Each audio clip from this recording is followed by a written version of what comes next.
બ્લોકની આગામી બેઠકને લઈ શિવસેના સાંસદ સંજય રાઉતે આપી માહિતી।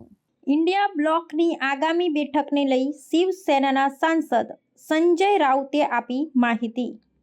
શિવસેના યુબીટીના સાંસદ સંજય રાઉત દ્વારા જણાવ્યું હતું કે ઇન્ડિયા બ્લોકની આગામી બેઠક નવી દિલ્હી ખાતે 19 જુલાઈએ યોજાનાર છે। સંજય રાઉતે જણાવ્યું કે ઉદ્ધવ ઠાકરેના આગ્રહ અને કોંગ્રેસના નેતા સાથેની વાતચીત બાદ આ બેઠકના આયોજનો નક્કી કરવામાં આવ્યા છે। વિવિધ પક્ષના અગ્રણીઓ દ્વારા વર્તમાન રાજકીય સ્થિતિ, સંસદીય સત્ર અને કેન્દ્ર સરકાર સામે સંયુક્ત રણનીતિ પર ચર્ચા થવાની શક્યતા છે।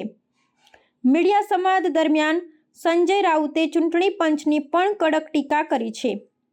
તેમણે આરોપ મૂક્યો છે કે ચૂંટણી પંચ હવે પૂર્ણપણે ભાજપના સંકલન હેઠળ કામ કરે છે અને તે પોતાની પક્ષપાત રહિતતા ગુમાવી ચૂક્યું છે। સંજય રાઉતના પ્રમાણે ચૂંટણી પંચ હવે માત્ર ભાજપનું વિસ્તૃત ઓફિસ બની ગયું છે। આવા નિવેદનો વિરોધ પક્ષોમાં ચૂંટણી પ્રક્રિયાની વિશ્વસનીયતા અંગે ચર્ચા જાગૃત કરે છે। રાઉતે વધુમાં જણાવ્યું કે તાજેતરમાં થયેલું સંસદીય ને ચૂંટણીનું વ્યવહાર ચૂંટણી પંચની નિષ્પક્ષતા પર ગંભીર પ્રશ્નો ઉપસ્થિત કરે છે। હવે ઇન્ડિયા બ્લોકના બધા સાથી પક્ષોને એકત્ર આવી અને આ અન્યાય સામે રણનીતિ બનાવવી ઘણી જરૂરી છે ને લોકશાહીમાં પારદર્શિતા જાળવવાના પ્રયત્નો માટે અવાજ ઉઠાવવો મહત્વપૂર્ણ છે। આગામી બેઠક રાજકીય દ્રષ્ટિએ મહત્વપૂર્ણ ગણાય છે કારણ કે તેમાં સમાજના વિવિધ પક્ષો કેન્દ્ર સરકાર સામે એકતા દાખવવાનો પ્રયાસ કરશે। રાજકીય વિશ્લેષકો માનવે છે કે સંજય રાઉત જેવા નેતાઓની ઝડપી નિર્ધારિત વાણી ચૂંટણી સુધારા અને લોકશાહી બચાવવાના આંદોલનને વધુ વેગ આપે છે। देखिए, दौरा मैंने है ऐसा कहा नहीं, जा सकते हैं ऐसा बोला। इंडिया ब्लॉक की बैठक हो रही है दिल्ली में। डेट का थोड़ा सा इश्यू है। कल वेणुगोपाल जी का फोन आया था, उनका कहना है कि उद्धव जी की मांग है कि इंडिया ब्लॉक की एक मीटिंग होनी चाहिए, तो 19 तारीख को हमने मीटिंग लगाई है उद्धव जी के डिमांड पर। लेकिन अब महाराष्ट्र में भी ऐसे काम चल रहे हैं।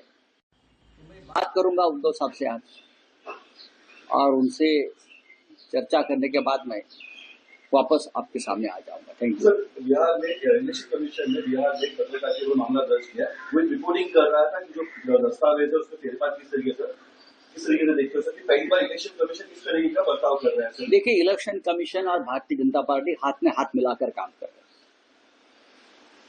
इलेक्शन कमीशन देश का इलेक्शन कमीशन नहीं है। Election commission Bharatiya Janata party का इलेक्शन कमीशन है। सभी स्टेट एक निष्पक्ष चुनाव की प्रक्रिया होने की उम्मीद हम सब रखते थे पहले चुनाव आयोग से, अब नहीं हो रहा। चुनाव आयोग ये भारतीय जनता पार्टी का एक एक्सटेंडेड पार्टी है, एक्सटेंडेड ऑफिस है और वहां से जो बीजेपी को चाहिए वो किया जाता है। अगर किसी पत्रकार ने चुनाव आयोग के घोटाले का पर्दाफाश किया है तो उसके ऊपर एफआईआर करने की जरूरत नहीं। उसने क्या सामने लाया है गलतियां, वो सुधारने की जरूरत है। लेकिन इस देश में ना डेमोक्रेसी है, ना व्यक्ति स्वातंत्र है, ना फ्रीडम ऑफ स्पीच है, ना फ्रीडम ऑफ एक्सप्रेशन है, ना डेमोक्रेसी है। इसलिए इस प्रकार से घटनाएं हरकतें ये लोग कर रहे हैं। वोटिंग लिस्ट में जिस तरीके से 2003 का जो वोटिंग लिस्ट थी वो यूज किया जा रहा है, कहीं पिताजी का जन्म दाखिला नहीं, ये बिहार का चुनाव हाईजैक करने की कोशिश है, जैसा महाराष्ट्र का किया। लेकिन उससे क्रांति हो जाए। बिहार एक क्रांति की भूमि है। जब जब देश में क्रांति हुई है तो 2 ही राज्यों से हुई है, महाराष्ट्र और बिहार।